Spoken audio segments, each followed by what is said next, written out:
Coming up, the mood changes a bit. You're going to see a fiery Tom Cruise talk about his attack on Brooke Shields, antidepressants, and Ritalin for kids. I've never agreed with psychiatry, ever. Before I was a Scientologist, I never agreed with psychiatry. And then when I started studying the history of psychiatry, I started realizing more and more why I didn't agree with psychiatry. And as far as the Brooke Shields thing is, look, you gotta understand, I really care about Brooke Shields. I think here's a wonderful and talented woman. And I want to see her do well.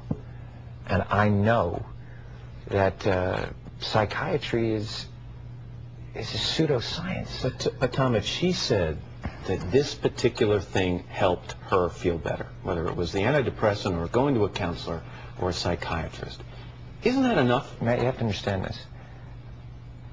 Here we are today, where I talk out against drugs and psychiatric abuses of electric shocking people, okay, against their will, of drugging children with them not knowing the effects of these drugs. Do you know what Adderall is? Do you know Ritalin? Do you know now that Ritalin is a street drug?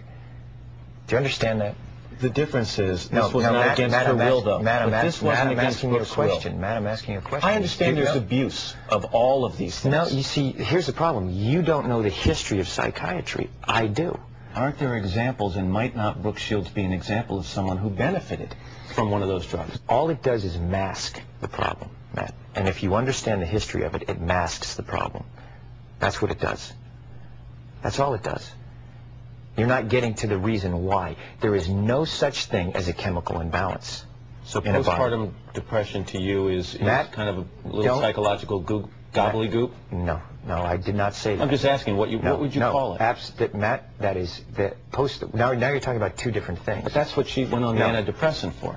But what happens, the antidepressant, all it does is mask the problem. There's ways of vitamins and through exercise and various things. I'm not saying that that isn't real. That's not what I'm saying. That's an alteration of what I'm saying. I'm saying that drugs aren't the answer, that these drugs are very dangerous. They're mind-altering drugs. And there are ways of doing it without that so that we don't end up in a brave new world. The thing that I'm saying about Brooke is that there's misinformation, okay? And she doesn't understand the history of psychiatry. She doesn't understand in the same way that you don't understand it, man. Do you examine the possibility that these things do work for some people? That yes, there are abuses, and yes, maybe they've gone too far in certain areas. Maybe there are too many kids on Ritalin. Maybe electric shock. Too many kids on Ritalin, Matt. I'm just saying. But aren't there examples where it works? Matt, you're glib. You don't even know what Ritalin is. If you start talking about chemical imbalance, you have to evaluate and read the research papers on how they came up with these theories, Matt. Okay? That's what I've done. And you go and you say, where's the medical test? Where's the blood test that says how much Ritalin you're supposed to get? It's very impressive to listen to you because clearly you've done the homework and you know the subject. And you should. And you should do that also because just knowing people who are on Ritalin isn't enough. You should be a little bit more responsible in knowing I'm really... not prescribing Ritalin, Tom, and I'm not asking anyone else to do it. Well, You're saying no, I know some people who seem to have been helped by it. But it's like, this is a very important issue. This is a very, and you know what, and you're here on the Today Show. Right. And to talk about it in a way of saying, well, isn't it okay, and being reasonable about it when you don't know, and I do. I think that you should be a little bit more responsible in knowing what it is, because you communicate to people. But you're all Matt, in the end all. Matt, but here's the point. What is an ideal scene in life?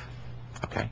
Ideal scene is someone not having to take antipsychotic drugs. I would agree. Okay, so now you look at it and you go, okay, a departure from that ideal scene is someone taking drugs. Okay, and then you go, okay, what is the theory and the science behind that justifies that? Look, if I want to know something, I go and find out, because I don't talk about things that I don't understand. I'll say, you know what, I'm not so sure about that. I'll go find more information about it so I can come to an opinion based on the information that I have. You're so passionate about it. And I'm passionate about learning. I'm passionate about life, Matt.